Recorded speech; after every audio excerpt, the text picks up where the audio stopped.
Welcome to Inferior Gaming, where I finally finished Metaphor missing 2 trophies. Oh. And I'm upset about it. I'm Caitlin. I'm Alan. It feels like we should have a thing there. A thing? I don't know. It just felt like then we should say, and you're listening too, but we literally just... Yeah, you just said it. Said that, so everybody knows. So, what have you been playing this week? You go first, because I'll talk a lot about Metaphor when you're done. I beat 1,000 times Resist. For a second, I really thought you were going to say Persona, and I was Persona gonna be like, 5. Did you quit your job? What? Yeah, how did that happen? I didn't touch Persona. Yeah. I played.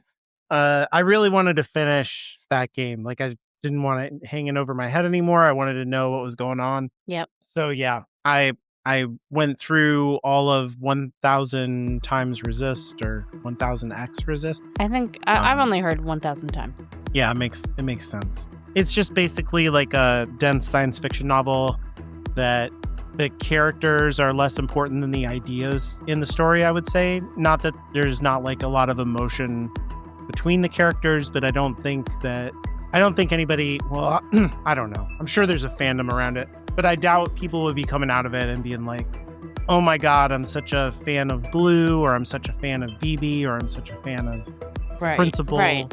Like, they're all named after jobs or colors or, like, and there's a lot of ideas behind that. And then... Yeah, the way that I've always heard it talked about made it sound very kind of like modern sci-fi of The Giver. Interesting.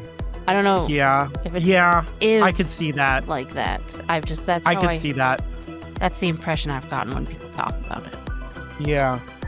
That makes a lot of sense. I think the main gameplay mechanic when you're not just reading text is that you enter into a kind of psychedelic experience of someone else's memories. And it's called communion. And then it's like a sharing between your viewpoint character and that person's emotions around the memory. So you don't actually replay the memory, you replay how they feel about it. And it's very experimental in the way that it presents that. And very hallucinogenic and things like that. There's a lot of imagery in it that reminds me of like Expedition 33, where you're like going through the world and it's like there's just a train station that's like exploded, in Expedition 33, and like the train tracks are fucking all over. It doesn't make sense as a space, but it makes sense as like an emotional experience of a space. You know what I mean? It feels like that a lot of times. Interesting. I am really looking forward to playing it. I have it in my Steam library, and I've heard, like, after that one time, the first time you brought it up, I kept seeing it brought up by a bunch of other, like, podcasters and video game people that I like to listen to. Yeah. So it has made me very interested, and I know that it is locally written and created. For me, it's a Vancouver game. The studio. That makes sense, yeah. A lot of it seems to take place in Canada or has to do with Canada. Yeah, and the way that I've heard them talk about it does sound very like the culture here. We have a lot of, obviously, Hong Kong immigrants here. Yeah, I've heard that there. So it'll be interesting to play. Yeah. I don't want to spoil anything. I wish that I had known a little bit more going into it about the Hong Kong connection and background. I had to kind of read about that to even understand what they were talking about, which is fine. Like, I don't want the game to hold my hand in that way, especially like I said, it feels like a novel in that way, where it's just like it's doing its thing and it's like you can keep up or not. It doesn't really care. Yeah, I feel like we spend a lot of time through our many podcasts together talking about how we hate the opposite of that. Or at least I do. Yeah. And you just kind of say, yes, Caitlin, I know. No, I was okay with it. It just started to be like, it just seemed to assume that you knew about certain things. And I was like, what is it talking about? So I had to like look it up, and I was like, oh, yeah. I remember this now. It just wasn't something that affected my life very much. With the Hong Kong, there was like a massive amount of people who moved out of Hong Kong in 2019, 2020 to Canada specifically, so it just didn't affect me very much. And like, I guess to a lesser extent, the West Coast and Oregon, because of, like friction, like the oppression of the Chinese government in Hong Kong and the way that they have like dismantled democracy there. So Yeah. the game is kind of about that, but it's about a lot of things simultaneously. And it's really well constructed story. It's super interesting. There's a lot of twists at the end too that I really didn't see coming. It gets easier to move through the story the further you go into it too. It was like very dense and resistant at the beginning, and it was like hard to even understand what was happening, which was fine. Like that's intriguing. But the further I got into the story, I was like, oh, it's okay. I get it. I get it. I get it. That's why I wanted to finish it, because I was just like, I want to know the end. Yeah. There's multiple endings as well, which is funny. Like I won't talk about it at all, but the experience of it, the first thing that I did, I got a bad ending, and the game was kind of like, are you sure you want to do this? And I was like, yeah, I think this is the right choice. Yeah. And I was like, okay. And then it did it, and it was like over, and then it immediately plopped me back at the choosing, and it was like, you want to do that again? And I was like, yeah, okay, I'll do it again. And then I chose differently. It seems like there could be lots of endings based on the way the last moments of the game go. So I'm not really sure, because I haven't like looked up stuff on YouTube and whatnot. But it's interesting, all the different threads and stuff that they put into it. It's very like simultaneously political and personal, and like I mean, those are the best things when you're trying to tell a political story through a personal lens. That's when they really hit, yeah, right? it feels very millennial to me. I don't know another way to say that. Like That makes sense. millennials who are in their late 30s and early 40s, who are like, maybe we weren't right about everything. and, and maybe it's hard to make societies. Maybe we were harder on our parents than we should have been, but actually they were fucked up and wrong. But maybe we were hard on them. But no, they were bad people, though. We can all agree they were terrible people. But it's hard for me to be a parent. That's not related to how hard it was for them. But, it's a lot of that kind of stuff. That makes sense, because it's mostly millennials who are making games now, right? Yeah. So it's cool to have, I'm not going to keep going. It's cool to have a story that feels very of a particular perspective, that is like a Hong Kong immigrant female experience, and like the whole universe is like about that. And there's just no like Western white male gaze at all in there. So it's a very cool way to literally explore that space. Cool. I am looking forward to playing it. So I finished It won't take Metaphor. you as long as it did me. Well, certainly won't take me as long as Metaphor did. God, that game was long. Right. In a good way. I honestly, I played for over 100 hours, and it doesn't feel that way. Like, I had a great time. And I kept hearing, like, whenever I would look up reviews for the game, people would say that it was a great game, except that final dungeon was too long. And I'm like, but it wasn't. I don't understand what dungeon they were talking about, because the final dungeon was not too long. The third final dungeon was pretty long, but a lot of it was optional.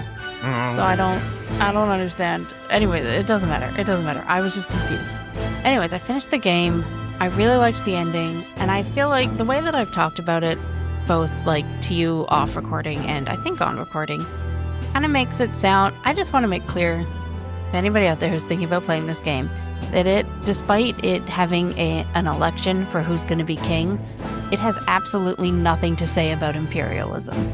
That is not what this game is about. For or against. In fact, it kind of comes down a little bit more for, but that's not the themes that it's exploring. Inheriting a throne over choosing a leader. Despite that being a big part of the game, it doesn't care. Interesting. It's really more about what makes a good leader, and what makes and how to, like, the metaphor of it all is how listening to your anxieties can can cause all this fear in you that will turn you into a monster. Interesting. That's really good. Yeah. That makes a lot more sense for calling it a king, because then you actually kind of eschew all of the democratic apparatus and just focus on the leadership qualities. Yes. So that's kind of a good choice. Yeah. So that's really more what it's about. And I remember we've talked about how I was a little disappointed that there was no romance in the game. Having played it now, it absolutely makes sense that there isn't. Because I feel like in Persona 4 and 5, the overall feeling that you get that people think about the main character is that he's really cool. Uh-huh. You know, like that's why all these adult women are in love with the main character in Persona 5. Because he's just really cool. And in Metaphor, you really get the feeling that most people look at him and be like, he's really young. Oh, yeah. You know? I just watched a video this morning that was about like fashion in modern games, and she called out the protagonist of Metaphor as like a fashion prime, kind of. Like she was talking specifically about men in video games and how their design has, in her opinion, declined over the past 25 years, let's say. And she was like, his entire thing is A, boring, and B, feminine in a way that like is not interesting, or like, you know, especially compared to like Persona outfits and stuff. She was like, it's just bad. And she's like, I think that's part of that protagonist's kind of saucelessness at the same time. Oh yeah, he, despite being a little bit more voiced than Persona protagonists, he is nothing. Yeah, no, he's you know, he's a nothing character, which is obviously done on purpose. So I don't know if you can really critique that. But even before you said feminine about his fashion, I was like, oh yeah, he looks like a 2010s woman. That's how he dresses. Tights and an oversized, like, long sweater jacket thing. Yep. And it's like, I would have worn that in 2012, 100%. Yeah, that's what she was saying. Yeah, that it was like 15 years out of fashion women's clothes that he was wearing. Yeah. She's like, what is happening? Now, having said that, though, I don't know, because I don't know what fashion is in Japan. It's completely different. And what makes a male character attractive in Japan is generally different. Like, is a lot different than what the sort of standards of attractiveness or whatever are here in the West. Yeah. You know, they like their men to be a little bit more feminine. Yeah. Or at least that's the impression I've gotten. Yeah. I don't know either. Although the YouTuber I'm talking about, she's like a stone cold expert on that stuff. Oh, okay. So yeah, we can trust her. She didn't seem to have time she was like, he's not even cool in Japanese terms. Yeah, no, so. But I think you're right. It's probably a choice. Like, it was on purpose. Like, they knew what they were doing. Yeah, but I don't know. Even the other, like, men on the team, well, like, there's only one other guy. Oh, no, there's two. There's two other guys that have, like, human-shaped bodies. Like, there's a third guy, but he's a bat, so. And he wears thigh-high boots. You like Batman? He is a bad man, yes. Yeah. Heismate is his name, and he's my favorite. I love him so much. Oh my God. Great. He has such a sad backstory, though, that whenever we were doing, like, his social links, almost every single one I was crying. I just feel so bad for him. It's like the first thing you learn about him, so it's not like a spoiler, but he had a son who died, and his story is about trying to find a place to lay his son's bones to rest, basically. And so it was so sad. Oh. Anyways, one other thing that I did want to mention about Metaphor, just because I don't see it brought up by anybody really, is that along with, you know, being a really interesting, hopefully new series by Atlas, it is a very big, very obvious homage, I said that weirdly, to previous fantasy video games. There is literally a whole mission where one of us is going to be singing on a stage in an opera house, and the rest of us are going to sneak in from the top and down the chandelier to assassinate someone. And I'm like, that's fun. This must have been on purpose. Like, there's no way. Yeah. And that's pretty good. Yeah. And there's other things like that in there. And I really also just love throughout the game that the the big scary monsters are called humans. So there's like multiple times when people are like, a human. It's so good every time. Do they look like humans? Or are they like giant humans, like Attack on Titan or No. something? Or They are look like they're just Hieronymus monsters? Bosch paintings. Okay. Literally. Oh yeah. Okay. So yeah, Literally. horrifying. Yeah. Yeah. They were Yeah. inspired by like one for one Hieronymus Bosch painting. Yeah. Yeah. I remember you sent some pictures, and I was like, whoa, crazy. Yeah. It feels like there's a lot of references in that game, like because Final Fantasy VI, Bosch, the Utopia itself. Yeah. And It's like yeah. composed of all that stuff.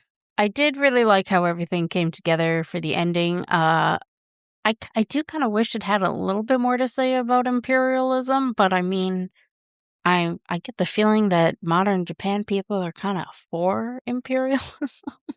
Yeah, it's probably too So, hot of yeah. a thing to put out there. Yeah, every country's got its political issues right now. Yeah. I mean, you write pacifism into your constitution, it's gonna. Yeah. I think eventually the top is gonna blow off of that thing, but whatever. I mean, we can really only worry about our own countries. Yep. So I can't give advice to other people right now. Yeah. We're like, I was telling some friends recently that like any other time in my life, I would hate Mark Carney as our prime minister because he's way too conservative for a liberal. Like 15 years ago, he would have run as a conservative. Well, not 15, like 20 years ago, he would have run as a conservative. I'm like, ugh. But now he's like the best we've got. And he's hugging Shane Hollander, whose actor's name I just forgot. Whatever. It's fine. oh yeah, you sent us that picture. That's wild.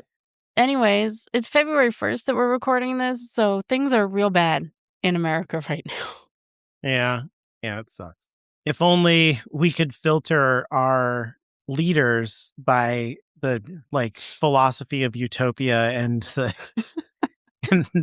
the all the qualities of kingship that would make them worthy. Yeah, make them go through a tournament instead of an a tournament and an election.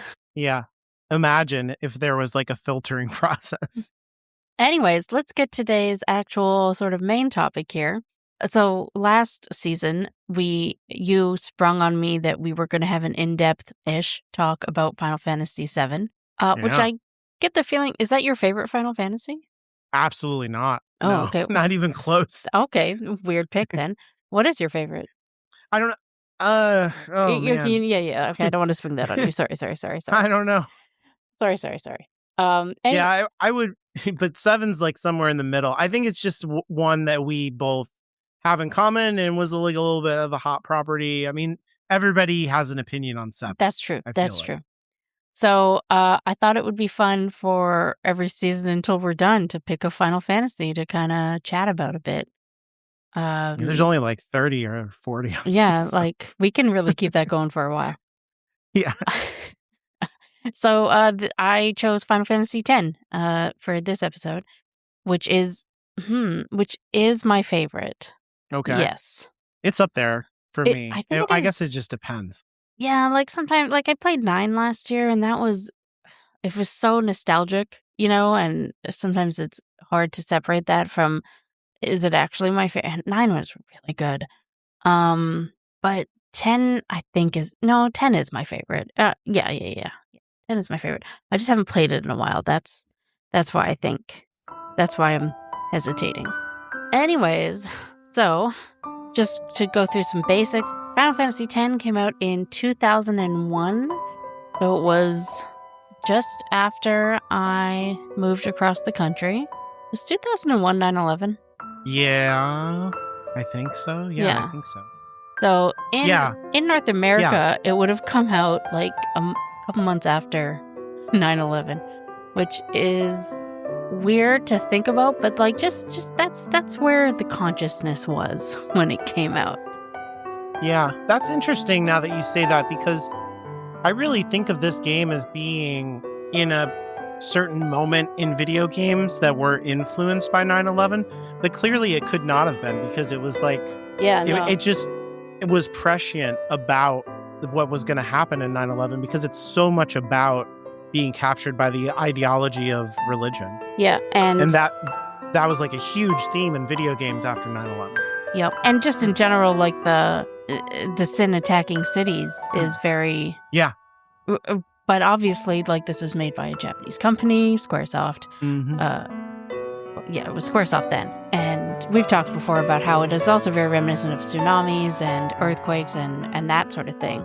But it is also very similar to media that was inspired by or whatever, or, made by people who lived through 9/11.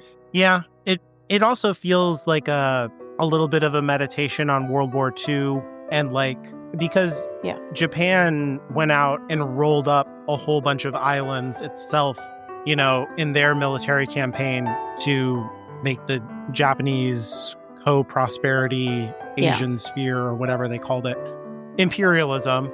And then America came along and firebombed the shit out of all of those places at the same time. And then, the 2 nuclear bombs. And so there's just a lot of that trauma in the Japanese culture, and meditating on that stuff too, I think, is in there to some extent. Yes, definitely. And it's about ghosts and identity and memory, which are things that were big themes in 8 and 9. Memory is such a big theme in 8. And identity and stuff. And there's a bit of memory stuff in 9 too, because both Zidane and Garnet don't really remember their childhoods or where they're from. Right. Yeah. And Vivi... Yeah, not remembering where you're from. Yeah, Vivi also doesn't really... Well, he doesn't know where he's from. I don't know about memory, but yeah. I mean, 7 too, how... Oh, yeah, absolutely. Shit. You don't know who you are, and your memories influence what you are. But I think it's way more interesting in 10 when they go and visit, when people make pilgrimages to the far plane, and then your memories of your loved one literally manifest them to where it's you're not really talking to your loved one, because it's just soul stuff that's reflecting back your thoughts of them. Yeah. If that makes sense, it's not really them. It's almost like the way that people talk to AI these days after feeding it a bunch of emails from their mom, and then their mom dies and they talk to their mom in the AI. It's almost exactly that. I don't think it's quite that unhealthy, because the ghosts that they see in the far plane don't talk back, right? You're right. It's really more like visiting a grave, like a tombstone. Yeah. Type of thing. They just don't seem to have a culture of that, because of how the dead bodies become fiends if they don't get sent, right? Right. So yeah, that's the other part of that. Yeah. That's really important. That there's all this energy, and it has to be channeled correctly. Yeah. But then there's an opportunity for this religious organization to take advantage of it. I can't believe they don't go more into how devastating that is, that their dead become the fiends that we are killing. Mm-hmm. But there's a lot going on in that game, so. That's what all of Final Fantasy 13 is about, I feel like. Oof, it's been a while since I played 13, so I don't remember. You have the people get too close to the uber monsters, and then you become cursed, and then you become a monster. That's what all the monsters are. They're just cursed people who didn't do the thing they were supposed to do. Yeah, no, I remember nothing about the story of 13. I remember was there... no, I remember nothing, but that's not what we're talking about. Yeah, I'm sorry to bring that up. They're all connected in my head, and I don't know. They're part of the same series? Yeah. Well, they're... I always have this thing in my head where I'm are they one universe? Is there could they really meet each other? But it's a dumb thing to think, and it doesn't really help with analysis. Yeah. But I do think they're related in this way that I'm saying that Final Fantasy cares about memory and identity and how those intersect with each other. It cares about that a lot in this time period of when they're making the games. This creative team cared about that in 7, 8, 9, and 10. Yeah, absolutely. So when did you first play it? If it came out, I think it came out like December 2001 in North I America. think I talked about this a little bit before. So I had moved away. I lived in Louisiana for a long time. I moved away to Colorado to a place called Snowmass, which is like basically just a resort. It's not a place that people actually live. Mhm. It's like saying like I moved away and I worked in Orlando, Florida, Disney. You know what I Right, mean? Like right, gotcha. you don't live there. You like it's a job. So Snowmass is like 5 miles away from Aspen, Colorado, which is way more famous. Um, Yeah. and is also like a ski resort. The point being that those things are like deliberately very far away from normal people. And so there's not like a Walmart, for example, or like any place where you could buy electronics, you know? Right. Um, and the PS2 had, it didn't just come out, but it was pretty new. Yeah, it was pretty new. I think it was less than a year or like within a Yeah. year. This wasn't exactly a launch title, but it was like a first year title. It was a big deal It that it was may have been coming a out. launch title in Japan Oh, yeah, good call. Good or call. closer to. Yeah. Anyway, I didn't have a PS2. Oh, I'm I wrong. had Okay, so it came out March 4th, 2000. the The PS2. And PS2. in Japan, Final Fantasy X came out July 19th, 2001. So just over a year. Yeah. So this was like, for me, this was a reason to get a PlayStation 2. They wasn't going to Right. come out on the Xbox. They made that choice. I don't know if they made a deal with Sony about that, but I think Square was just like, it's not worth it to port to a different platform. That's just, a lot of work. I And we're don't not doing that right now. I don't remember, like, I think it is relatively recent that Final Fantasies come out on other systems. I got 13 on launch. I used to play 11 Oh, on on the Xbox. Xbox? Interesting. Yeah. I didn't 12 realize it for went sure. back as far as 13 because even, like, Final Fantasy VII Remake, I almost just It's said only 7. now coming out. Yeah, it was Yeah. a PlayStation First title, so I just assumed that they still had their, almost exclusive relationship with Sony. I don't remember. It's it's like literally this week that the that the Final Fantasy VII remake game is coming out on Xbox for the first time. And that's like what, like 5-6 years old now or Oh, yeah, something like that? I guess it's this week that it's being released for Switch also, but that's was also a hardware problem. Like, it's being released for Switch 2, Yeah. not Switch 1, I don't Some think. people say it's a hardware problem for Xbox as well. Um, but yeah, it was that was the very early days of Xbox, and they were just like, no, we barely got this puppy going on PS2. You know what I mean? Like we're not doing that. Um, Yeah. I and think, like, I do think they were still with their PlayStation exclusivity. Like, this one was made at the same time as 7, 8, 9, right? Or at least 8 and 9. yeah, it was not possible to make these games for the Nintendo, and that was the only other thing. Like the Sega Dreamcast was born and died in a year. So like you couldn't even make it for that. So yeah, I had to get a PlayStation 2 to play this game. I had to have it because I am healthy and everything is normal. Yeah. So I had to drive to a Walmart to buy this thing. There was no place that sold it in Aspen, Colorado because it's just, a tourist town. And yeah, the job that I had there, we had one day off every 2 weeks.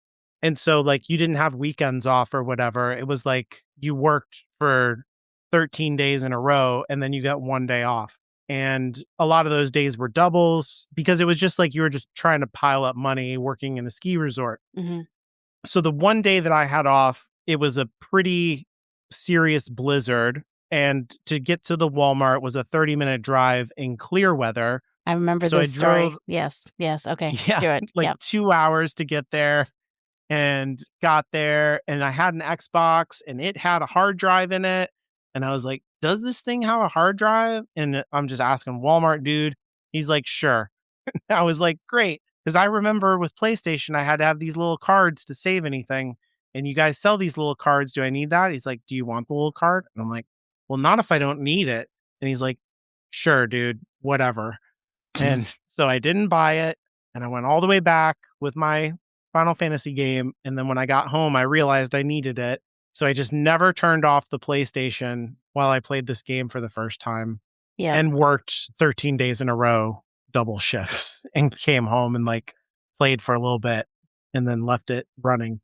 So I don't even know it was like a lot of hours. Yeah. Until someone turned it off and then I had to start over. Yeah, it was a whole thing. But eventually I got a memory card and I finished it, and I finished it in Snowmass with my roommate who was also a Final Fantasy nerd, so we just played back and forth on that thing. Oh, nice. And unlocked the story. So that was fun. So we had just moved, right? And we got to keep the PS2. I don't know why. I don't know what that. I think my mom wanted it because it could play DVDs, and my family has always been a big movie family, and that was our only DVD player at the time. It was an awesome thing about the PS2. Yes. So I think that's why she was interested in keeping it. And I was, because I knew I would never, like, mom would never buy me one. Right. So that worked out well for me. And then I had to buy the game myself again because my mom would not have. And I did not have a job. I would have just turned 16 in the November before this. So, and like, technically I should have gotten a job, but like, I cannot explain to you the levels of social anxiety I had at the time. So it was not happening. I don't know. I didn't have a job at 16, so I don't know what you're talking about. A lot of people I knew did, and it would have made my life easier in a way.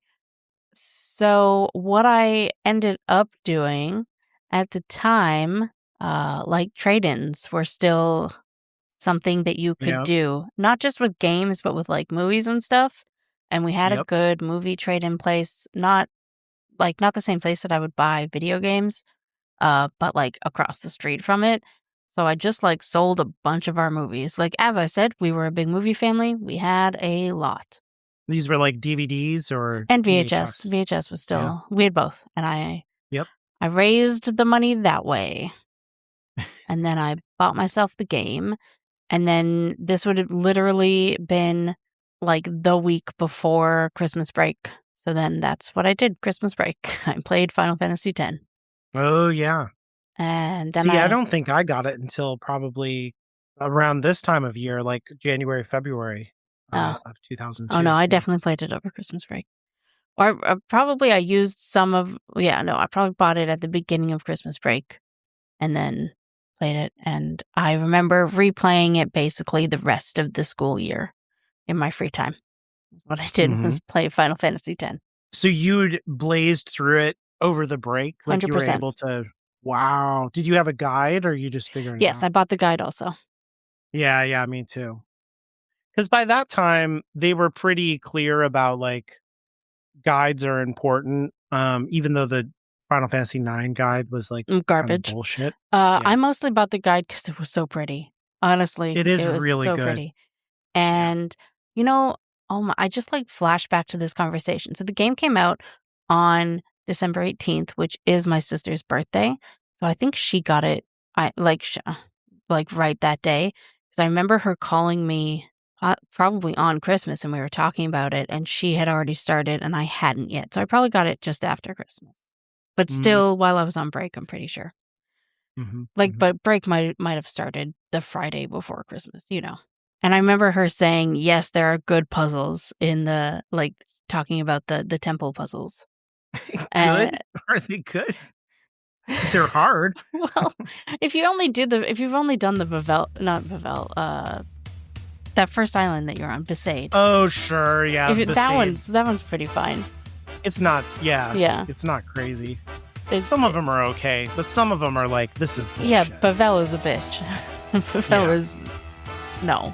But yeah, I remember that conversation with her. Yeah, and then I just played it and played it and played it and played it and played it some more. I love that game so much. Have I ever 100%ed it? No. Not that was a thing on PS2, but like that Chocobo race is a bitch. To get 000 or whatever to unlock the thing for Tidus's weapon, I think that's what you Oh have to do there. yeah. And the dodging of the lightning bolts for Lulu's weapon. Ugh, and yeah. I'm like upset just thinking about it. They're all over the top. I might be thinking of Final Fantasy 12.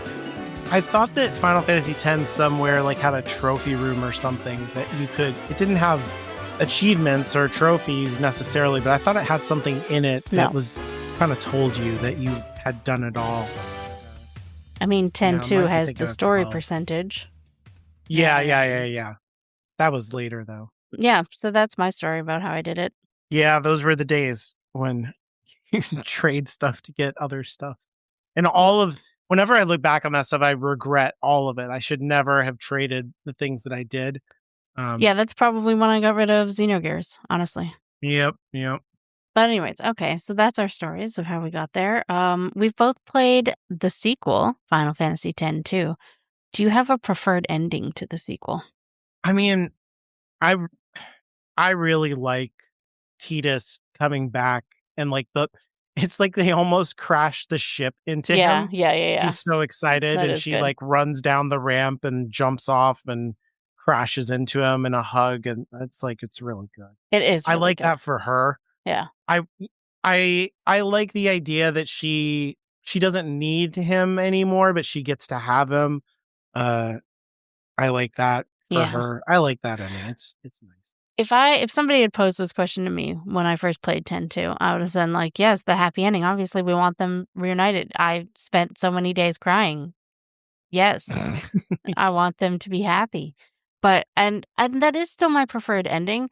But now that I'm older, I do appreciate just that, she went on this journey with her friends and got herself to a place where she had healed about it, where she had discovered more about herself and what she wanted to do with her life.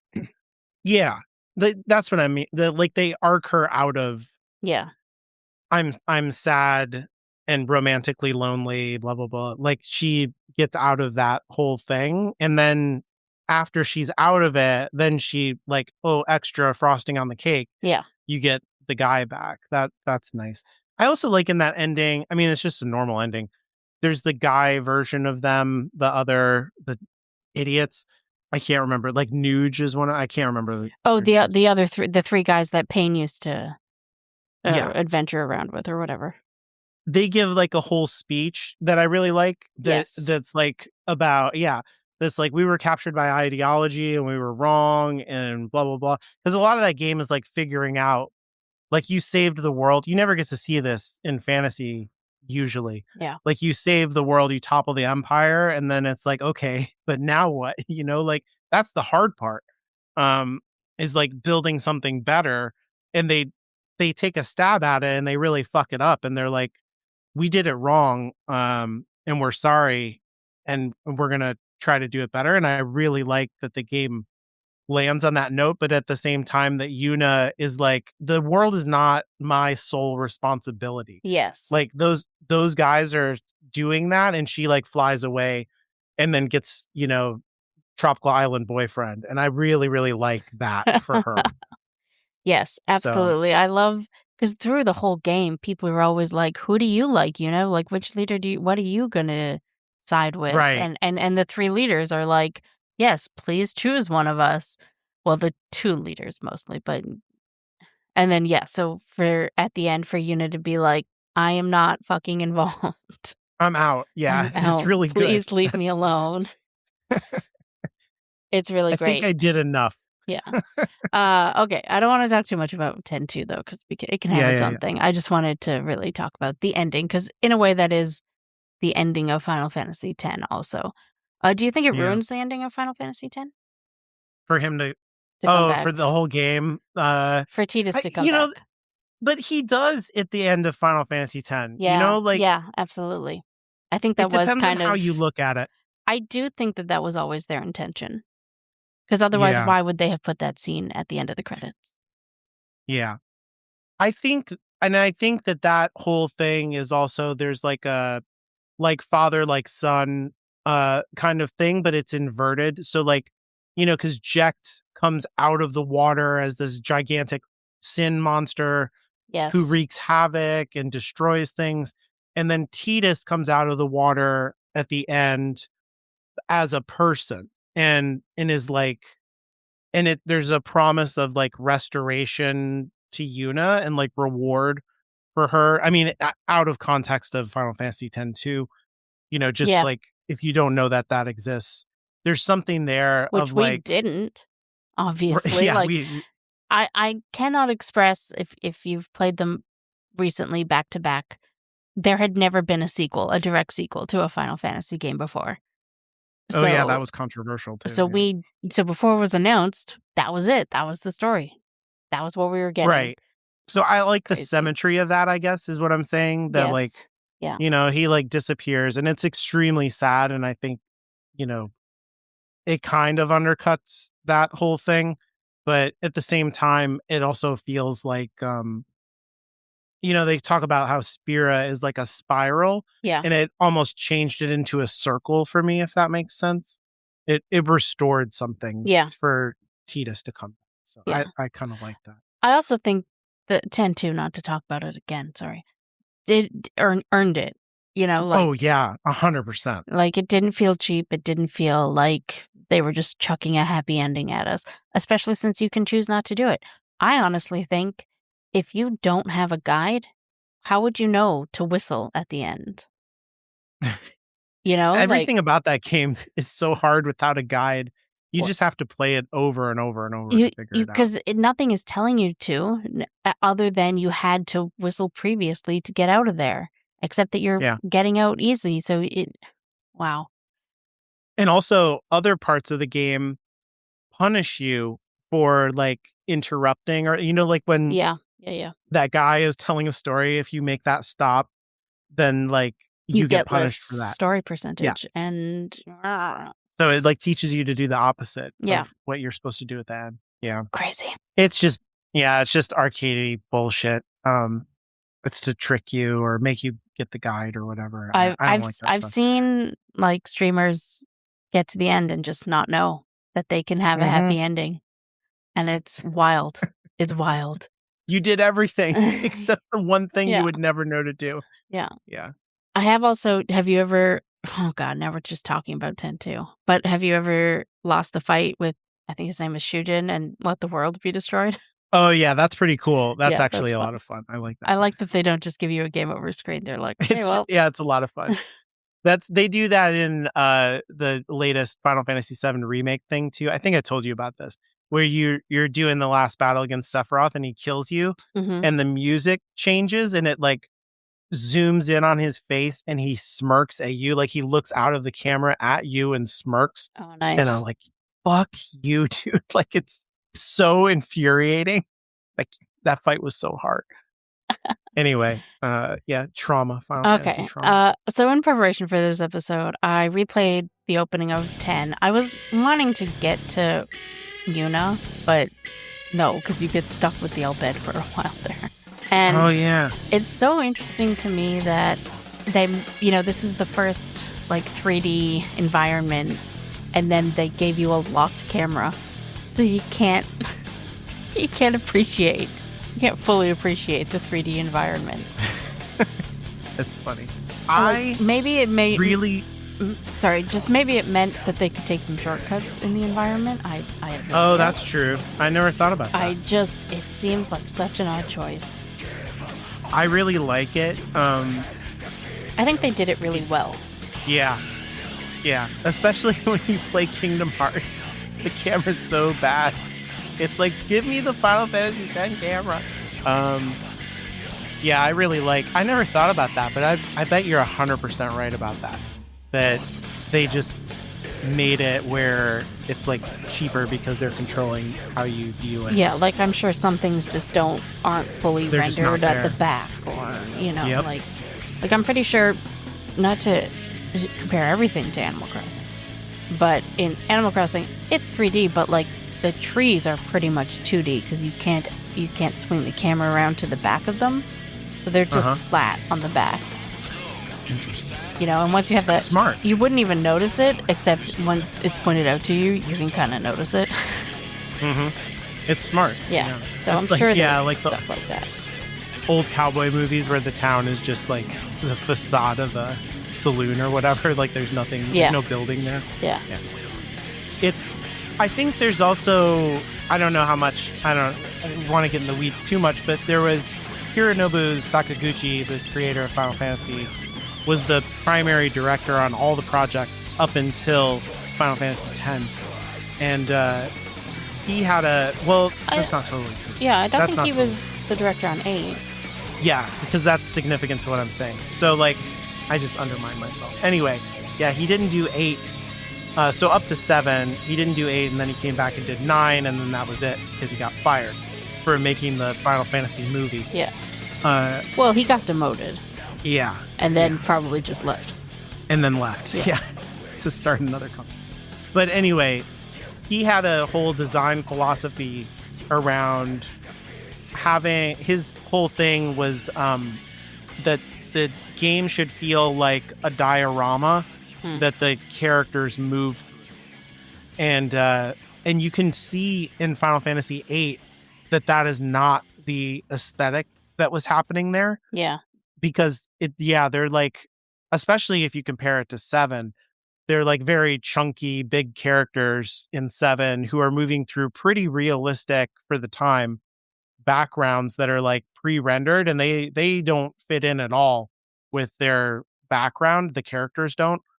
But in 8, like everything, you like literally drive cars and stuff that are like appropriately sized for you, and like the distances are not too abstracted from one place to another. Sakaguchi hated it. Yeah.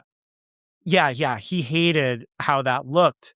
And in 10, I think that it really goes back to, because this is Yoshinori Katase's game, and it really goes back to that Final Fantasy VIII kind of a thing with the perspective and the size of everyone, the scale of the vehicles. There's no overworld, where you're like the world is abstracted in that way, where you're like moving from town to town. Like everything is interconnected in a 3-dimensional, way. Yeah. I don't know how else to say that.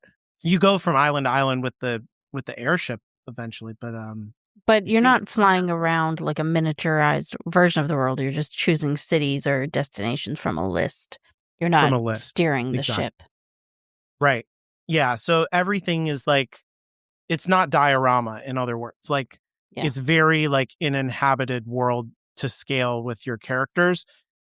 And I think there's a lot of people who this was their first Final Fantasy, and that like made a real impression on them as like, this is the way that the games look and the way that the games feel, because the later games really take their cue from this one. Yeah. In that way, that never really goes back to the diorama style. Yes.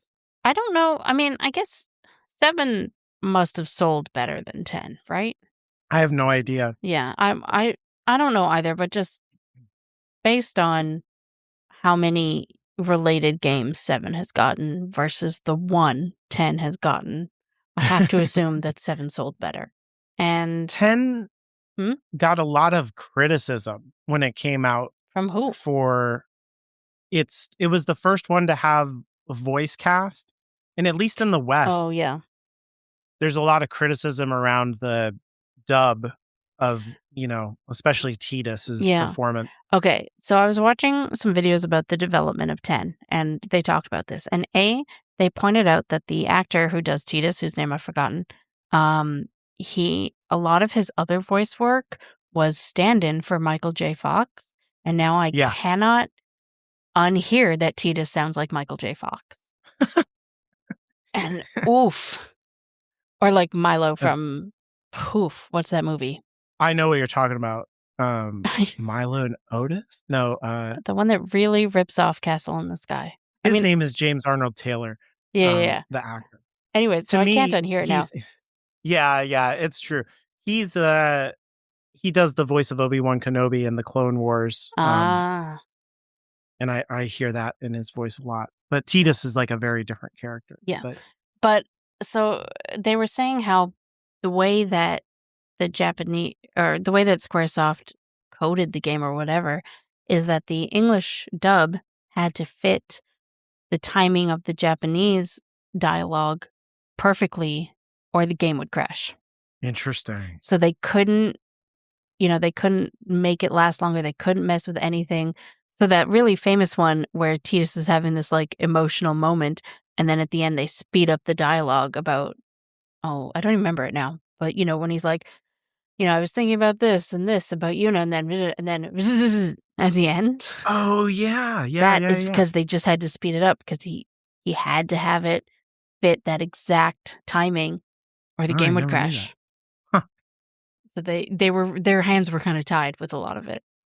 And the laughing scene, he is fake laughing on purpose. It is supposed to sound bad. Yeah, I agree. I think that criticism doesn't make any sense around that scene. I get why people pick on it because out of context, it's ridiculous. Yeah, but they literally then dissolve into real laughter that sounds normal. Right. Which is the point of fake laughing. Anyway, whatever. Yeah. It's the whole point of that scene. Yes. But out of context. Well, people criticized it anyway for the, they just didn't like his entire performance. And some of the other characters. I wonder about that because as I've written here, my overgeneralized opinion about Final Fantasy X, which is maybe like a bad opinion to have, I don't know, is that Final Fantasy X does for girls what Final Fantasy VII did for boys. And I know, obviously I'm overgeneralizing about gender, which is not great. But what I mostly mean is that we had 2.5, I'm going to say, games in a row or that were about these sad little emo boys. I'm saying a half because Zidane was happy until he wasn't, right? Yeah. He had sad his, in the back half. Yeah, he had his emo boy moment. And it was really nice not to play a game where we're having to deal with just a guy who's self-obsessed with his own existential crisis. Not that I mind. I like Cloud and Squall. They're great, really. And Zidane's, his breakdown makes sense, I think. But it was nice to just have someone who isn't that. Like when Zidane has his time to be emo, like when Tidus, finds out that he's not real and he will disappear if they fulfill their goals of saving the world. He will be the sacrifice instead of Yuna. He doesn't tell anyone. He keeps it to himself and he just carries on being happy. Yep. And I love that so much. And it's so nice to play a big game like this where we're not having to regulate a boy's emotions. I don't give a shit, Yeah, or break him out of his, that's a lot of what happens in 8 is Renoa is breaking down his defenses and making him soft, which is an arc. That's his whole thing. But yeah, Tidus from day one is a totally different guy. Yeah, he's a very happy person. And he has his problems. He has his, his parents were not great.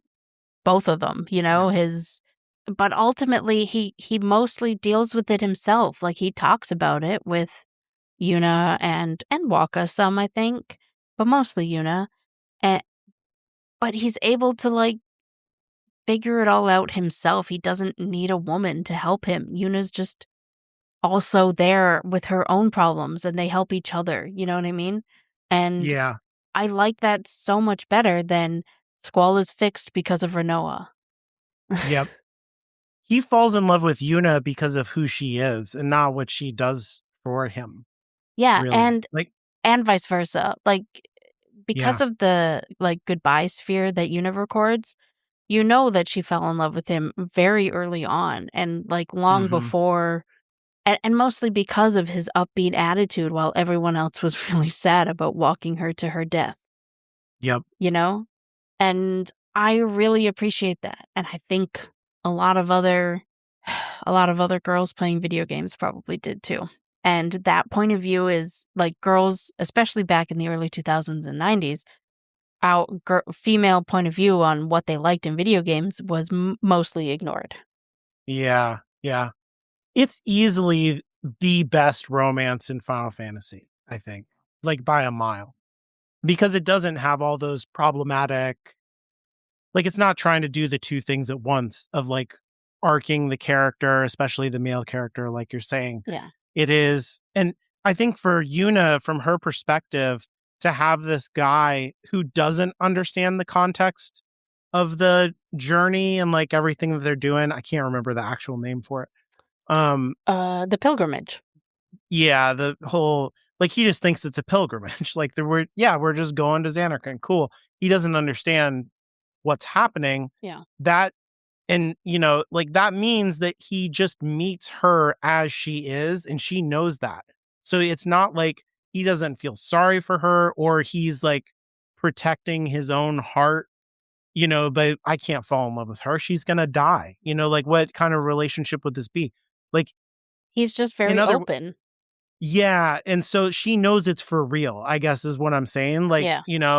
and so that is like a great part of that And whole romance. I'm not necessarily saying that I think that 10 is more for the girls because of the good romance, although I do think that adds to it. But it's just a very emotionally mature game, I feel. Yeah. I think that's right. It's like, I love the whole, I talked about the religious part of it, and, like how that just happened to be, they just released it at the right time after 9/11, Right, because the entire media landscape became like, oh, crazy religious Muslims versus rational gun-toting Americans. We don't have ideology over here. I just need to make clear we do not actually feel that way about No. Muslim people. No. You are being sarcastic. Yeah, it just sucks. Especially because, like, I don't know.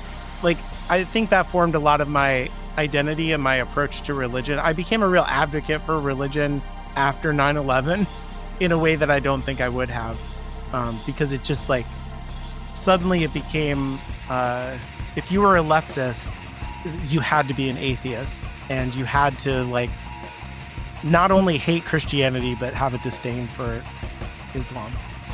Anyway, so this game kind of fit into that, right? Because it has this very problematic church, and, like every JRPG, you're going to fight God, and the church is going to be a part of that. But Yeah.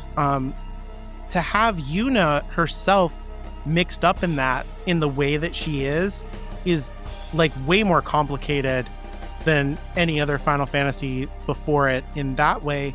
And then also I think to have Waka in there, who's like a true believer and goes on this really interesting arc of like his faith is broken and how that affects him as a person, and how like his friendships and stuff pull him through that to a different point of view. And then, like our viewpoint character is Tidus, who's not ideologically involved in all of the religious stuff. So he kind of doesn't have a dog in that fight.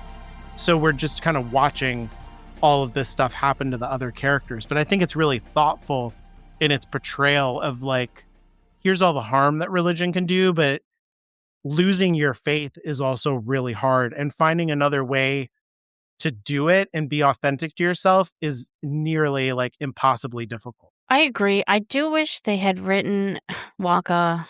Like, I guess, no, I was going to say, I hate that at the beginning, it seems like his faith is tied up in his racism. But I guess that's part of his arc, that he comes to understand that the Albed are just people. Yeah. And it's part of the whole thing about the religion too. Yeah. Like it's racist. I guess I wish there was a different way to do that, but you're right. It is all sort of tied up, but it makes me not like him, and even after he changes. Yeah. So I don't know. I think they do a good job with it, but I'm still just like, he's my least favorite of the characters. I think he's a necessary character though, for that reason. I don't wish he wasn't there or anything. I think it's important that they had somebody who was very into the religion on that team. Yeah. For that, because that's what makes the story really hit. And yeah, like I'm surprised Lulu didn't really have an opinion on anything. Like she would know all the facts and communicate them to Tidus, but she never really seemed to care. Mm-hmm. Although maybe it was all internalized. She's kind of like the emo boy in Yeah, this she's story. hard to read. Yeah. She's pretty flat. Stoic. She's definitely the Squall of Final Fantasy X. Yeah, she's the goth girl. Like you can't But read also, her. like, she's just lost someone.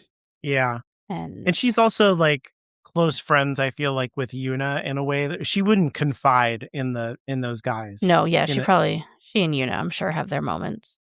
Right. The worst writing decision ever is having Lulu and Waka get together romantically. Gross.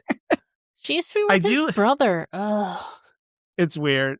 I do like at the very, very end of 2, we were talking about that ending where the ship almost crashes into Tidus and stuff. You get to see the baby for like 3 seconds. Yeah. And I always remember this. She has it wrapped up in this swaddling that has like a Moogle pom-pom. Yeah, it's so good. It's so good. It's great. It's so cute. I don't even care about the baby or whatever. Yeah, like, just the Moogle pom-pom on him is so good. It's really good. I love Lulu a lot. She's great. Also, like, she's so powerful. Yes. Although it always bothered me. Like, I get that they want you to work to give Lulu Ultima, but why it's in Kimahri's sphere grid is fucking wild. That is weird. I never thought about that. And you gotta, like, use a teleport sphere over there to get her to the Ultima. Or, I don't know, maybe I've been doing it wrong every single time, but I'm pretty sure Lulu is nowhere near. But once she gets it, I'm really bad at doing the sphere grid and all of that stuff. I like mechanically, there's a lot of things about this game mechanically that I think are fantastic. The sphere grid is interesting, like symbolically from a mechanical point of view, because all of the characters are integrated in this system. Like they are a thing. I really like that, the symbolism of it, even though it's like whatever, like it kind of doesn't matter. Like you could play the game long enough that they would literally all just have everything. Yeah. And I like that the way, I wish that all of the Final Fantasy games, they should, like, anytime they remake a Final Fantasy game, like Final Fantasy VI would be almost perfect if it had the character swap system that Final Fantasy X has in battles, where you could just like... Yeah, because there's so many 6. Oh my god, there's so many fucking characters in 6. Although, like, I find it 6, I steal with what's-his-face, and then the king just takes everybody out. And I'm like, yeah, that's really what happens. Don't need anybody else. You don't, you don't need Edgar he can like solo a lot of the early games. I don't know, he just like throws a wrench or something and it hits everyone and they're all dead. And I'm like, great, at the next town I'll buy you a slightly more powerful wrench and you'll kill them all again. The weird thing in 10 is if you do that, if you have someone like solo kill everyone, then they're the only one who gets experience. It's so annoying. I have definitely done some like fights in 10 where I'm like, okay, and then bring in Waka, have him throw his ball once. Okay, get rid of Waka. Bring in... Right. Just so everybody gets a turn. Yeah.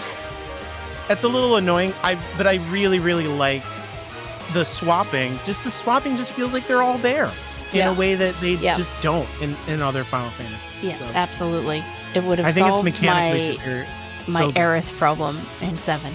Yeah, 100%. Yeah, it's really good. You need it, you're like, oh man, we need a healer or whatever. You just swap in a healer. You need whatever you need. You could just swap people in. It's funny you said you started over to play this. I just picked up wherever I had left off the last time I was playing it, which just happened to be the Seymour fight. Right, I could see why. Like when I was like, you were just like, nope. Yeah, I was like, no wonder I quit. But when you're at Kimahri's mountain. Yes, I know the fight you're talking about. Yeah, it's bullshit. So like, I did that Seymour fight and I got through it, and then the thing that happens is the thing you just said, where he just finds out, like he immediately finds out you're not real, you're a dream. Yeah. And then everybody's like, are you okay? What happened? And he's like, nothing happened. It's cool. Let's just keep going. I can't wait to go see Xanarkand. Can you believe we're here? We did it. So it was very poignant. Like I was just like, damn, That dude is he's just carrying his burden. He doesn't care. But what I want to say mechanically that I really like about, and the Seymour fight reminded me, is that every other Final Fantasy before this, especially, has status effects for enemies that your characters can learn that are fucking useless. Like in Final Fantasy 1, you can turn enemies into stone. Who can you turn into stone? Practically fucking nobody. That's who. Yeah. But it's a level 1 spell that you can get that will take up a slot for the rest of your fucking game and not be useless or not be useful. Yeah. And in 10, you can turn lots of stuff into stone, or you can turn them into zombie, or you can silence bosses. Like that's a key to winning that Seymour fight, is silencing him every round. I love that they let you do status effects to the degree that they do in this game. You can like turn an enemy into a zombie and then give them a phoenix down and boom, you won. Like that shit is great. I really, really love that about this game. I don't know why, but like you talking about fighting Seymour again just made me remember what I meant to bring this up earlier, obviously. The one thing I really didn't like about Metaphor, I know I'm flip-flopping games here, but I just got to get this out. It's okay. Was that there is this one bad guy who you fight a bunch of times, and his whole philosophy is that, you know, might is right. The strongest should rule, the strongest should survive, and we should leave the weak behind. Except we beat him in every fight. Right? Like, and nobody ever, and one of those fights, he literally says, come and fight me in front of everyone. If you win, I'll step down. And nobody ever calls him on his hypocrisy bullshit. Like, I get that it has to happen, and that is not, like, in his innermost self, that is not what he truly believes. He truly believes he should rule. Right? But nobody calls it out. Nobody talks about it. Nobody's like, you're a fucking hypocrite, dude. The game doesn't do the thing where, like, you win and then... Oh, yeah, absolutely. Yeah, like... yep. Over and over and over again. And I hate it so much. I don't mind it occasionally. Like, I get that you want the game to keep going. And a lot of JRPGs have problems with you murdering other people. I didn't want to say humans because of the monsters in that game. But, you know, are fine with you, you know, eliminating monsters and stuff. But actually other people, they don't want to put that in their game. And I think that's kind of stupid. But anyways, so I get it, but God, it's frustrating. And sometimes I really wish you could just kill a person in a fight and not give them a monologue afterwards. Yeah. Like, just have them be dead. I don't want to hear their last words. They're the worst. I think that's the other thing about this game that was different. I don't think any other Final Fantasy did this, where you, like in that Seymour fight that I talked about, he does this. He's like, I genocided all your people, Kamari. Like, fuck you. And Kamari can have like a conversation with him in the battle that has like status effects. Right. Yes. And they do that in a lot of the fights where like the story extends into the battle mechanically, and you can sacrifice turns to like propel the story. And like, I always like that choice. It's really cool that you like they continue to talk in the battle. Feels really authentic. I don't know how else to say that. It feels like more real than okay, we're in a battle now and it's like a different thing. So I like that too. I do like that also. And honestly, I don't mind Seymour and the amount of times you have to fight him. I get, because they set up a precedent in the world for people living on after they die or existing on after they die. It didn't feel cheap, you know? He's just always hard. Is the problem. I was like, I understand why I quit. I was like, oh yeah, okay. Yeah, he is always, especially that like final one that you do just before Sin with the spinning doohickeys, and you gotta. I get it. I get that when you're doing turn-based, it's better to have interesting fights, especially boss fights, but yeah. God, he sucks. The bosses are hard in this game. Yeah. They're really hard.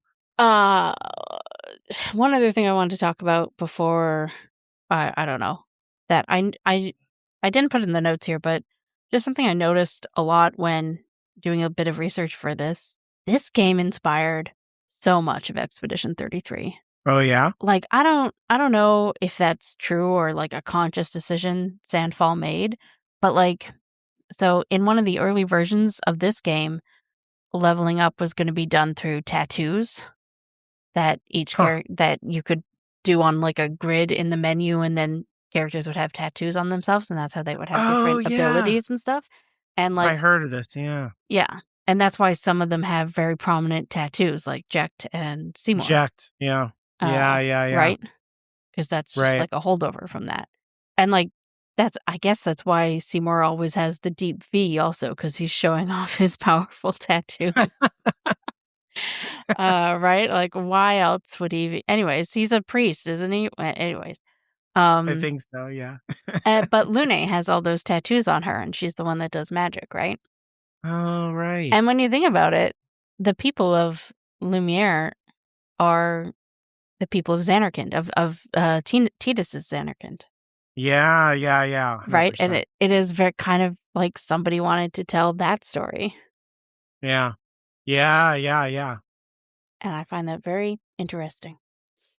Yeah, the whole dimension in the game, that was mind-blowing. I remember at the time where I guess the part that I just replayed, where you'd find out that, like, it's not time travel, because I was so convinced it was time travel. Yeah. And you're like, "Oh, no, it's not time travel. It's like it is the thing when they went to the far plane and you just see your relative. That's what Titus is, and that's what all of Xanarkand is Yeah. just like a projection of far plane energy by all of these collective minds. It's like the Matrix or something. Yeah. Holy shit, like, it was really mind-blowing. That was like a whole different I don't think any Final Fantasy had done that. Maybe 7 kind of came close with the live stream stuff, but, like, this felt like a real evolution of that concept in a super interesting way.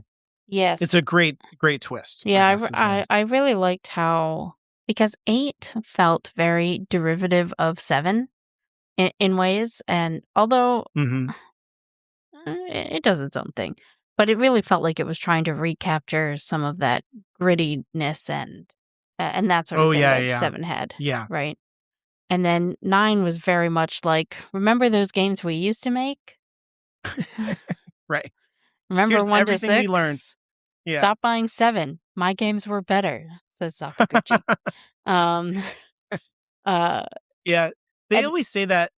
well, Oh, go and ahead my and make your point is point, I'm just sorry. that 10 then did feel like its own thing, both in like setting and world building and the reveals that it tried to have. And I get that Seymour does kind of feel like this game's Sephiroth, but Yeah, he's trying to be, yeah, I think. he definitely wants to be. But I think, but he feels different enough that I don't mind it, if that makes any sense. And I like that he's not the final battle. That ultimately he's Yeah. just kind of unimportant. Mhm. Yeah, he's like a worse reflection of Yuna. Like, he's Yeah. he's just like he's like a Yeah, because terrible. actually, he is almost exactly that, because Yuna is also a mixed heritage person, Right. the way that Seymour is, except, well, she could hide it more, to be fair, and nobody seems to know that she is. But the Al Bhed seem to get more hate than the Guado do. Yeah. And I feel like Well, there's it's a because game idea out there, so I keep cutting you off, I'm so sorry. But you're okay. I feel like there's a game idea out there somewhere where Seymour is the emo main character boy, you know? I could just hear, Although, "This is my story." yeah, I made the same, uh, uh, I said the same thing basically about Seymour, about Sephiroth, that he was the obvious sort of Yeah. hero main character, so it was interesting to make him the villain. And let's Yeah. be clear, I do not think Seymour is as interesting as Sephiroth or as No. good of a villain, but there's more going on, villain-wise, because Sin is around him. The religion is really the villain in 10. Yeah, And and Sin. he's like the epitome of both the government side and the religious side. He's like the very status quo character, to the point of, like, once he even gets killed, you still haven't stopped him, because, like, the system just, like, re-perpetuates him Yeah. as, like, it just brings him back anyway. And so he, like, really embodies the kind of social inertia of all the bad things that are keeping this cycle going. Like the cycle works in a way, but it's like a very broken system that needs to be dismantled. And Seymour is like, if he had won, like if he did marry Yuna and displace her and all that stuff, like nothing would change. That would Yeah. be the whole point. He's like, the status quo character. He was already 100%. dead when they got married. Right. Yeah. Exactly. We had already killed him. Yeah. And it doesn't matter. That's it's Final super Fantasy in a nutshell, folks. Yeah. I like that they always say that like 9 when it came out, they were like, this is the one, because they knew it was the last PlayStation one, and they were like, it's gonna change after this, and so this is like the big goodbye. And Sakaguchi knew that he was going out the door. But I really feel like 10 ended up accidentally being the goodbye to the old Final Fantasies. Yeah, 100%. It does Yeah. get grouped in with 7, 8, 9 more than it gets grouped in with 11 and 12. Yeah, like it's 11 and 12 are like super different. Yeah. And the series is just not the same after those two games. So just all around it, like mechanically to like story wise, it's like has a lot more in common with everything. I feel like it's the best evolution of it. Took like all the best stuff from every game that came before 100%. it and made like a masterpiece. It's like a wonderful Final Fantasy game. I definitely think since 7, 10 was what they were trying to do. Not story-wise, obviously, but mechanically and the way it looks. Like technology-wise, 10 was what they were wanting to do. And then when they got the specs or whatever for the PS2, that was when they realized they could do it. Yep. And it was one disc. Yeah, well, they DVD versus to CD. do the whole thing. Yeah. Yeah, because it was a DVD, wasn't it? Yeah. Yeah. I have to be a little bit pedantic. You said epitome, I think, a bit ago. You did mean epitome. Oh, did I? I think I did. Yeah. I think that's what I meant. I didn't realize that. Yeah, that's the wrong word. Yeah, it's I think I think 10 is like the peak of the mountain for the old Final Fantasy. And the other ones are like, I still love the newer ones, but they're like very, very different. Yeah, they are very different. It's so hard to say that like the older ones were better, because then you get wrapped up in like, was I just a kid when I played them? I don't know, like 15 sold better than the old ones did. So who are we to say that it wasn't the most successful, but also more people play video games now? And it's funny because this game also like launched the new corporate strategy and stuff too. So there was like a big sea change that's why they made a sequel for it, because they were like, there's going to be all kinds of synergy, and we're going to release books and animated stuff and all this. Like, it's not just going to be a game. It's going to be like a whole thing that we're going to merchandise in multimedia spreads, and we're going to have sequels and all of this stuff. And it kind of like didn't work. Because like Final Fantasy X-2, I think sold less than half of whatever 10 sold, and like 11 cost way more than what they ended up making on it in the first like 5 years. Oh, nobody had like on PS2. You needed a separate thing in order to modem thing, to play online, and nobody I knew had that. Well, I mean, nobody I knew had a PS2 at the time. Yeah. So, it was like it. I just mean that they made like a whole different. This game was made by the old guard, but ushered in a new era of like how we're gonna run the business and stuff. And it's just like takes up this weird space where it kind of pivots. Everything pivots on Final Fantasy X. Yeah, that's fair. It's in a weird place. Yeah, it is. I'm very glad it got a sequel, and I really liked 10-2. I know a lot of people don't like how girly it is or how unserious it is for a lot of it. I love that game so much. But yeah, I think it's a great And I think the idea behind it, like we talked about earlier, of like the world is saved, what happens to the world then? I think that's such an interesting idea, and way more interesting than another save the world. Although you do that also, but you know what I'm saying. Yeah. Than another save the world fantasy game. But it's way harder. Yeah. Well, it is a good opportunity to talk about the thing we were talking about off mic. Oh yeah. Like when I fired this up, I was like, I have the remaster or whatever, the HD version, which is the both games packed together. But there's other stuff in here that I've actually never touched. So I was looking at the menu and I was like, oh yeah, there's that thing between the first game and the second game that I've read about online, and here it is. Will I touch it? No. I've owned this thing for years.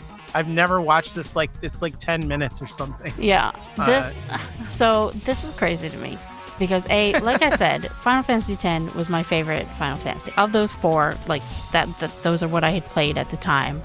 10 was my favorite. And still is, I think, of all of them. Yeah, definitely. Let's just say yes. Okay. But obviously the ending is incredibly sad. And then it came out like 2 years, 10-2 came out like 2 years later. So they must have announced it about 1 year later. And from what I know about the development, they made the Eternal Calm short before announcing the sequel, like before even confirming internally that they were going to do the sequel. And it was more about figuring out if there was interest in a sequel. And but obviously, like, that comes out and you think, and everybody's like, they're doing it. They're doing a direct sequel. It's happening. So it came out in Japanese first, obviously. And I remember hearing that it existed and finding it somewhere on the internet and watching it in Japanese and having no idea what they were saying. Like, there was not even English subtitles. I think I eventually did find a version with subtitles. And just watching it on, I don't think YouTube existed yet. Right, yeah, you had to download an MP4 or something. Yeah. Where I got it, but I was like, I have to watch it. I gotta see it. And then I watched it, and then eventually there was the English dub version, and I watched that. And then a little while after that, the sequel was announced, and I think I remember at the time being worried. Oh yeah, because they had never done it before, and I was like, oh, that was this could be really bad. Yeah, that was the overall feeling, I think, especially from like journalists, like gaming journalists, was worry about them doing a direct sequel since they never had before. And that was like very specifically Final Fantasy's thing, that they were not about direct sequels. Yeah, I was like, oh, this is the end. Like, Sakaguchi's out. Like, I was aware of all the politics behind and that like thing. terrible movie had just come out. Yeah, and I was like, this is the end. It's over. And I think, I don't know when they became Square Enix. In the same time. Yeah, it was around then too. So it might have been like around the time of that announcement. So it was like a lot of changes happening in that company, like all at once. Okay, the merger was in 2003. Yeah, I was gonna say, like, 10 comes out, they do the sequel thing, and then Enix gets absorbed into Square. So the sequel came out the same year that the merger happened. Yeah. So it was a strange time for, probably on the inside also, but certainly on the outside of being a Squaresoft fan, follower, whatever. Well, because it was really, I mean, I can tell you because I'm such an old fan that there's like a whole guard of Gen X fans of Final Fantasy. I mean, they don't even play anymore, but who were upset that like Squaresoft betrayed Nintendo. Like, you know what I mean? To go to PlayStation, and you know, like, everybody just considers Final Fantasy a PlayStation thing now, but it was a Nintendo thing first. I love that. And to see like that one of the reasons they went to PlayStation, like, obviously you could do more with disc games, and they were interested in that technology over cartridges, but also Nintendo was like, maybe don't kill God on our machine.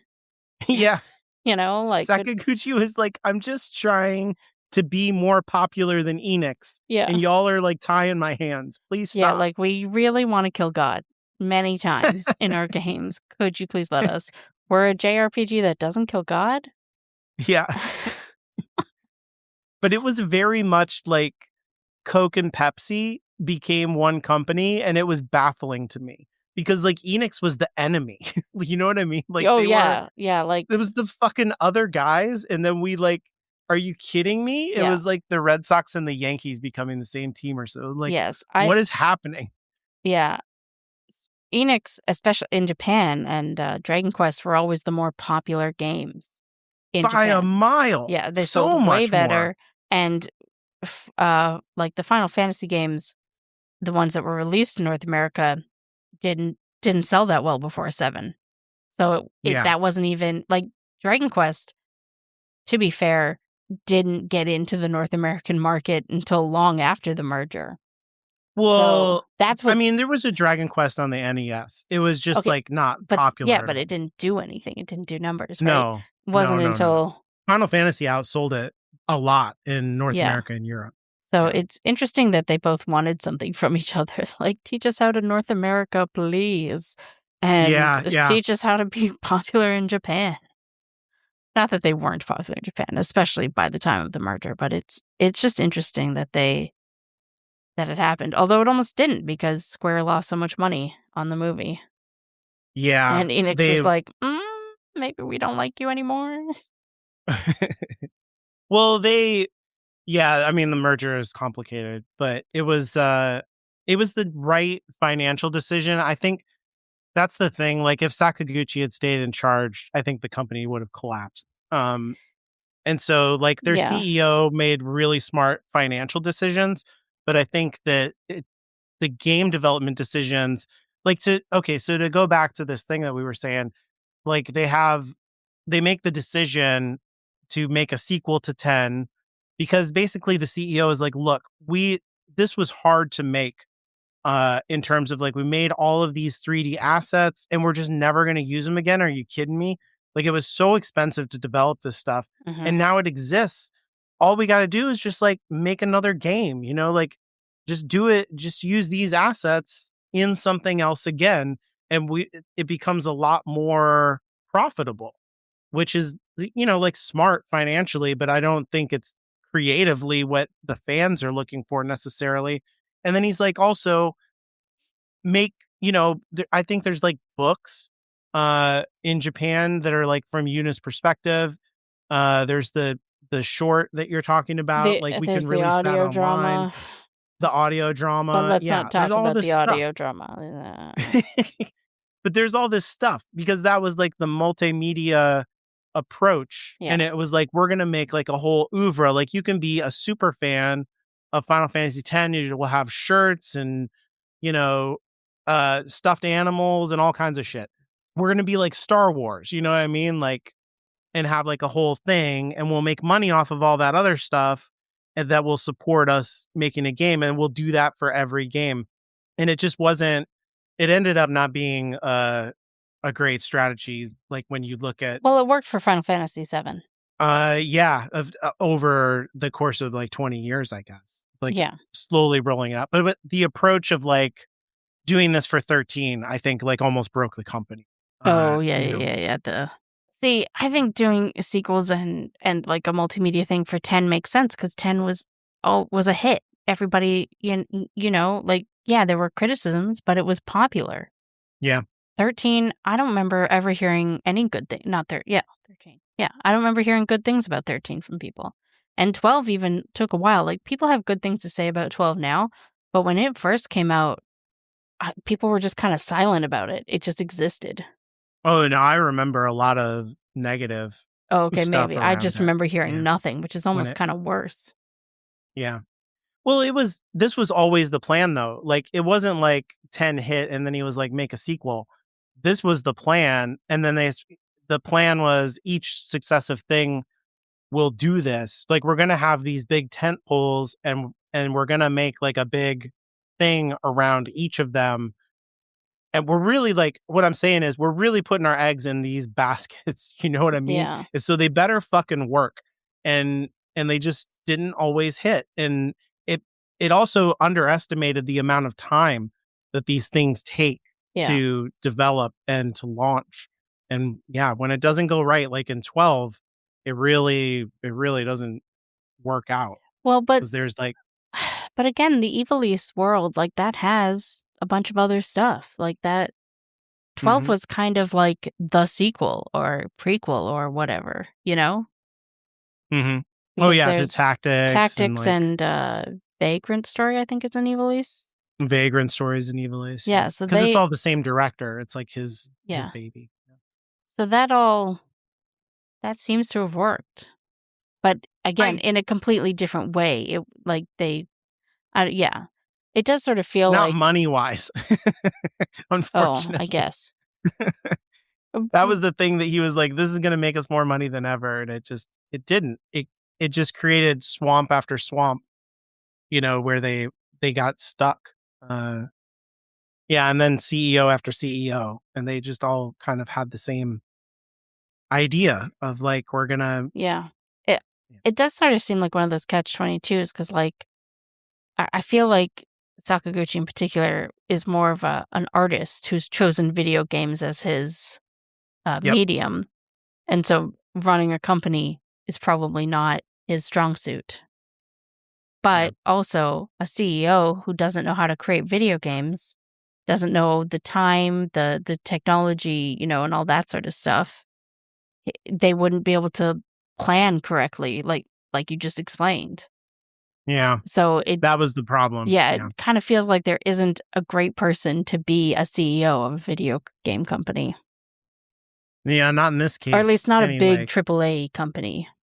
Yeah. I mean, Capcom's kind of doing it right, whatever they're doing. But like, yeah, Sakaguchi definitely. It's just difficult to get right, is what I mean, I guess. Yeah, it's a balancing act, especially nowadays. It's so expensive. Yeah. Which back then it was like, not that it wasn't expensive, but it was just less risky, I guess.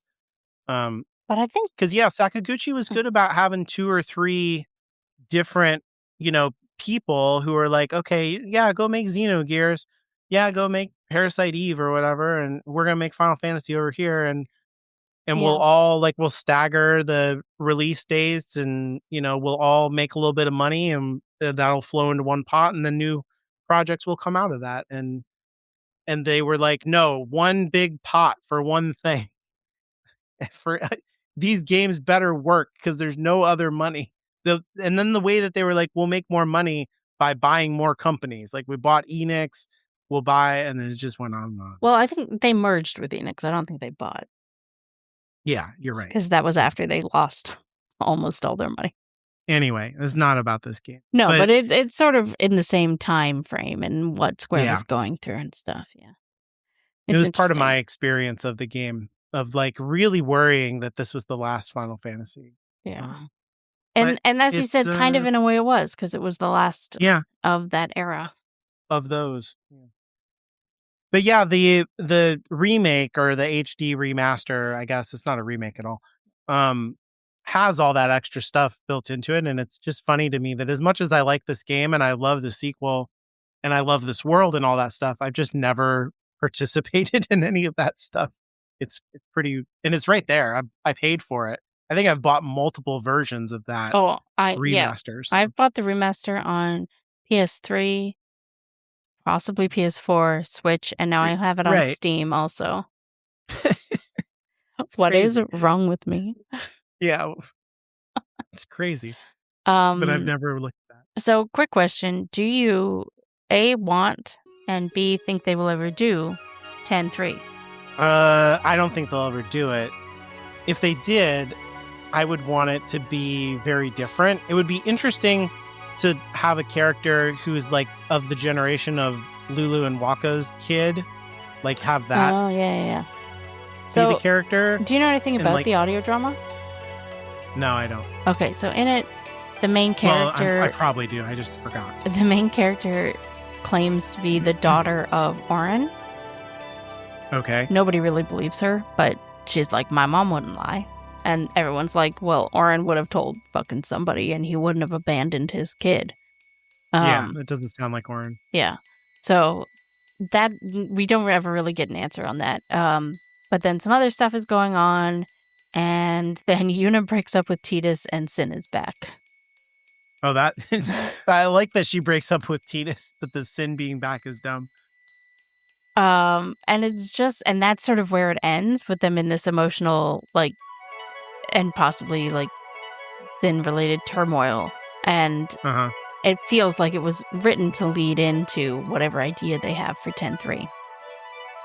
Obviously, nobody likes it. Everyone is like, it's not canon, even though it was written by the 10 writer and everything. I guess in an interview, the writer said, like, Sin is to Spira what Sephiroth is to Final Fantasy VII. And, you know, if you're going to do more story, you have to have Sin there, who was not in 10-2. I'd like to point that out. So that's not right. I think he's that's wrong. wrong. But whatever. I'm not the writer. So I think what's good about Sin is that it doesn't have a personality. You know, yeah. It's just a disaster monster. Which, it might as well be a hurricane. You know what I mean? Exactly, yeah. I don't want... Obviously, if they make a sequel, I'm playing it day one, you know, and I'm being excited about it. I don't want them to do it. But if it happens, great. I would love to get that prequel, the boys prequel. That'd be great. That would be interesting. I would, if they're going to extend the timeline, I would be interested to see what kind of... I don't think that Titus and Yuna should have kids, but I would be interested to, because that doesn't even make sense to me how it would happen. But it would be interesting to see how those characters mentor children, and like, you know what I mean? Like, where would those kids be psychologically? Because I feel like both of them really very self-consciously broke cycles of abuse or like bad. I mean, in Titus's case, he did. And Yuna destroyed an entire system of, you know, that had captured all of society. So like, I feel like they would be good parents, I guess is what I'm saying. And but like, they would help having kids good parents grow up with different problems, you know? Yeah, I get having good parents doesn't lead to good storytelling a lot of the time. Sure. Know? So I don't know. I just mean, so it would be like a totally, that's what would be exciting to me, is that it would be a totally different, you know, like when you try to give, this is my experience of parenting, like you try to give your kids everything that you didn't have and take out the problems that you had with your parents. It turns out they still have problems. They're just totally different problems that you don't know how to deal with, because like you learned how to deal with all these other problems and you made sure that your kids don't deal with those. But now there's all these other problems that you just don't have any way of dealing with that, and your kids have to deal with those problems. And so like, that's a cool place, I think, to like, in a fantasy world, for those characters to be in the background as mentors and stuff. And maybe they like hop into things, but I wouldn't want it to be about Yuna and Titus. And this is probably like a minority opinion. Like if they made this game, everybody would be like, this is a fucking terrible idea. But that would be cool to me, to play as the kids and see like, Sin is not the problem in Spira. Now it's a totally different problem of like, you know, we're trying to build, I don't know, like giant mecha cities because, you know, like religion is out and technology is back in, and like we're integrating the Albed into society, and they're the leaders now because they know how to do that shit and nobody else does, and whatever. Like you can tell it's just a totally different story. That would be interesting. I mean, anything that they do, I'll play, but I get the feeling that if they were to do it, it would be the same team that is currently working on the 7 remake. And if we're going for other sequels or remakes, I would be more interested in something different. Yeah, don't remake this. This is like a great game. You don't need to remake this. Yeah, I would love an HD 2D remake of 6 or 4. Or 1 even. Oh, yeah. But doing it the way that they've done Dragon Quest 1, where they, you know, put more into it and make it more of a story and that sort of thing. Speaking of weirdo sequels, I mean, they made sequels to the 4 story, and you could like make an integrated I said this. It was 5. what The sequel the movie. no yeah that was a thing that I talked about off mic, but there's a sequel game Oh, to 4 okay. Oh, you know that what? I came did know out. about this. I did know about this. Yeah, it's called the After Years or something. Yes. And you could like make a whole game that like wraps those 2 things together in like a, unified aesthetic Yeah. and That redo I the would map, be much more That would be way interested. cooler. Yeah, I'd be Yeah, much more yeah. interested in the HD 2D remakes of 1 to 6 with modern. Yeah, Uh, don't do 10. what is the word I'm trying to say? Not graphics, because I want them to be 2D still, but Like mechanics and stuff. mechanics. Yeah, Yeah. Yeah. Yeah, I for think that'd be sure. great. Game is perfect mechanically. Why mess with it? I guess to make money, right? Like, Yeah, yeah. I'm an idiot. Like, all of my suggestions are like aesthetic and based on like what I think would make great art. And But yeah, I have no idea. their previous ideas didn't make that much money. Like Yeah. a lot of the Final Fantasies currently, 7 remake aside, although the second one didn't make as much money as the first one, aren't making that much money. So they got to mix up something. But Yeah, yeah, CEOs yeah. don't think that way. Yeah, they don't. Yeah, it would But I can't. I I'm so sorry. I cannot live in a world where we get HD 2D remakes of all the Dragon Quest games and 0 of the early Final Fantasies. What the fuck are they doing? It's exactly what you said though, because like Dragon Quest was such a touchstone for people like our age in Japan. It's like it's free money. It's just like it's so Yeah. easy to to do that. Final Fantasy in Japan, those old games were very much like the Timu Dragon Quest. You know what Yeah. I mean? Yeah. Like that is just how they were seen. And it was like Which is people were hilarious because it's the opposite here. yeah, it's like, oh, you play Final Fantasy like you're a dork. Like, why would you? You're a loser. Why would you play that?